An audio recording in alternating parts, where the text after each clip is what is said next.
यहाँ पे मैं आपको बोलूँ कि मैंने आपको क्यों बोला कि फार्मूलाज आर इंपॉर्टेंट, उसकी ये इंपॉर्टेंस ज़्यादा है कि मतलब अगर मैं अपनी बात करूँगा इन द सेकंड अटैम्प्ट और इन द थर्ड अटैम्प्ट, अगर मैं जो है ना from subjective point of view, अगर मैं मतलब what was the main reason of my failure, that was physics. Physics में मुझे मतलब जो अच्छा होल्ड नहीं था ओवरऑल, ठीक है। मैंने न्यूमेरिकल्स भी किए थे, ठीक है, और फॉर्मूलाज बुक मैंने मेंटेन की थी, लेकिन क्या हुआ था इन द थर्ड अटैम्प्ट, मैंने इन द लास्ट के प्रीवियस मतलब मंथ में जो है ना, जब एग्जामिनेशन का एक ही महीना बचा था, मैंने उन फार्मूलाज को अच्छे से रिवाइज नहीं किया, ठीक है। उसकी वजह से जो है ना फिजिक्स का स्कोर कम हुआ। और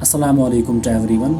Myself Abdul Qayyum, first year MBBS student at Government Medical College Anantnag. In this video, I will be sharing with you some important guidelines regarding physics. So let's start. पहली बात यह है कि what is the importance of formulas in physics, और दूसरी बात यह है कि how to maintain a separate notebook for formulas, and the third thing is कि हाउ टू मेमोराइज फार्मूलाज, ठीक है। तो पहली बात यह है कि what is the importance of physics in the formula. देखो, जब आप फिजिक्स में फार्मूला बुक जो है ना सेपरेटली मेंटेन करते हो ना, तो उससे क्या बेनिफिट होता है, in the last days, in the last 10 और 15 डेज, मतलब you won't be able to recapitulate 28 chapters of physics in detail, ठीक है। तो उन दोनों क्या होता है कि due to the limitation of the time, वहाँ पे आपने क्या करना होता है कि बहुत कम टाइम जो है ना आपने हर एक चैप्टर को देना होता है, ठीक है। और आप उस कम टाइम में चैप्टर की न्यूमेरिकल्स, चैप्टर के जो ना आपने जो लेक्चर नोटबुक मेंटेन की होगी, आप उन सारी चीज़ों को रिकैप्चुलेट या रिवाइज नहीं कर सकते हो, ठीक है। तो आपने क्या करना है कि जब आपने फार्मूला बुक को मेंटेन किया होगा इन ईच चैप्टर, और वो भी टॉपिक वाइज, तो आप क्या कर सकते हो, आप हर एक चैप्टर के फार्मूलाज को रिवाइज कर सकते हो इन द लास्ट डेज, ठीक है। और दूसरी बात यह है कि जब आप फार्मूला बुक मेंटेन करते हो ना, उसकी इंपॉर्टेंस ये है कि मतलब नीट का जो पेपर होता है ना, out of 45 questions, more than 25 questions, और I can say minimum 25 questions जो होते हैं ना, they are formula based, they are medium level, और उनकी लेवल बहुत ईजी होती है, ईजी टू मीडियम लेवल है, मॉडरेट लेवल, ठीक है।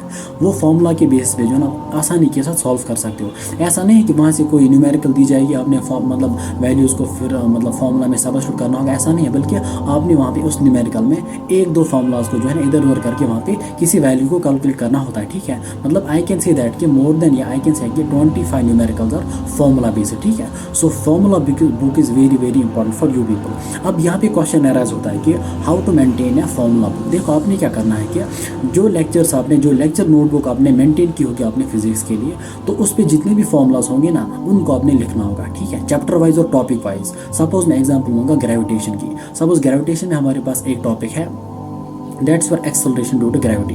आपने पहले लेक्चर नोटबुक को देखा कि वहाँ पे टीचर ने कितनी फार्मूलाज को मतलब वहाँ पे दिखाया, ठीक है, कितनी फार्मूलाज को आपने वहाँ पे नोट किया, उसको आपने मतलब आपने जो है ना, ऐसा नहीं है कि आपने 2-3 पेज पे लिखना है, बस आपने अपनी इस कंटेंट को, अपने स्टडी मटेरियल को श्रिंक करना है, ठीक है। कंटेंट आपको बिल्कुल कम होना चाहिए, मतलब जब आपका प्रिपरेशन के लिए कम टाइम रहेगा, रिविजन के लिए कम टाइम रहेगा, वहाँ पे आपका कंटेंट बहुत कम होना चाहिए, लेकिन वो क्वालिटी उसमें बहुत अच्छी होनी चाहिए, ठीक है। तो आपने क्या करना है कि फार्मूलाज को उससे उठाना है, और अपनी मतलब सेपरेट नोटबुक पे या किसी प्लान शीट ऑफ पेज आप मतलब पेपर पे आपने लिखना होगा, ठीक है। और दूसरी बात यह है कि अगर कोई फार्मूला मिस की होगी टीचर ने, उसने कोई मतलब फार्मूला नहीं दिखाई होगी वहाँ पे, आपने क्या करना है, जो न्यूमेरिकल्स आप सॉल्व करते हो ना, प्रैक्टिस करते हो ना, वहाँ से जो वहाँ पे उस न्यूमेरिकल में फार्मूला यूज़ होती है, उन फार्मूलाज को आप लिख सकते हो अपनी फार्मूला नोटबुक में। और जो कंक्लूजन्स जो है ना, सपोज किसी न्यूमेरिकल में कोई कॉन्सेप्चुअल पॉइंट था, कहीं पे कोई कंक्लूजन होता है, उन कंक्लूजन को, उन शॉर्ट पॉइंट्स को भी ना आप जो है ना आप अपनी फार्मूला की बुक पे लिख सकते हो, ठीक है। और उनको आप जो है ना लास्ट डेज में बहुत कम टाइम में रिवाइज कर सकते हो आसानी के साथ। और उसके बाद जो है ना how to memorise these formulas. आपने क्या करना है, अभी जो है ना आपके एग्जामिनेशन के लिए मतलब प्रोबेबली देयर आर 3 मंथ्स, ठीक है, 17 जुलाई तक देयर आर 3 मंथ्स। आपने हर दिन क्या करना है, अगर आपने फार्मूला की बुक को मेंटेन नहीं किया है, ठीक है, आप आज ही से मेंटेन करो, आज से स्टार्ट मतलब फार्मूलाज को बनाना स्टार्ट करो। आपने क्या करना है, हर दिन जो है ना 20 से 30 मिनट तक एवरी सिंगल डे, चाहे मॉर्निंग में हो इवनिंग में हो, कोई स्पेसिफिक इंटरवल रखो, ठीक है। जिस तरह से आप खाते हो ना, पीते हो, जो आप मतलब नेसेसरी जो इंपॉर्टेंट काम आप करते हो ना, और उसी तरीके से आपने क्या करना है, फार्मूलाज के लिए हर दिन 20 या 30 मिनट रखो, और अपने फार्मूलाज को हर दिन रिवाइज करना है, हर दिन सिर्फ फार्मूलाज को, कोई न्यूमेरिकल नहीं, उनके रिगार्डिंग कोई क्वेश्चन नहीं, उसके लिए आपने सेपरेट टाइम निकालना होगा, लेकिन फार्मूलाज के लिए स्पेसिफिकली आपने हर दिन 20 से 30 मिनट देने होंगे, सो दैट कि आप इनको दिमाग में रखो अच्छे से, ठीक है। और उनकी मेन इंपॉर्टेंस ये है कि आप लास्ट फर्स्ट डेज में इन द 10 to 15 डेज जो है ना आप सिर्फ फार्मूलाज को रिवाइज कर सकते हो, क्योंकि वहाँ पे टाइम की लिमिटेशन होती है, ठीक है।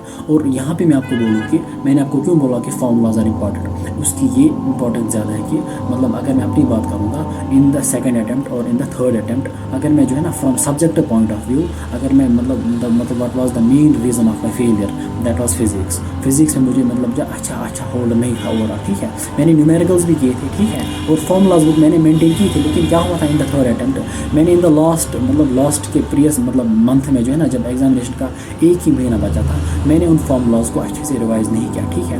उसकी वजह से जो है ना फिजिक्स का स्कोर कम हुआ और